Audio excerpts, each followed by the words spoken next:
लोगोफोर बयखौबो आंनि गोसो गोरबोनिफ्राय हामबाय आरो हामबाय होनदों। मानो होनब्ला दिनै क्रिसमासनि गिर्जा साजायदों आरोना लोगोफोर। नै सेंग्राफ्रा माबायदि साजायदों नायफालांनो हागोन आंजों लोगोसे।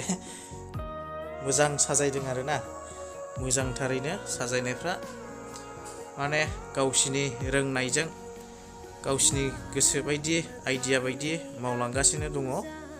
मोजां, बेफोरबो साजायनायफ्रा मोनसे आइडियासो। मानो होनब्ला बेबो गावनि गियानजोंसो रोंनायनि नालाय।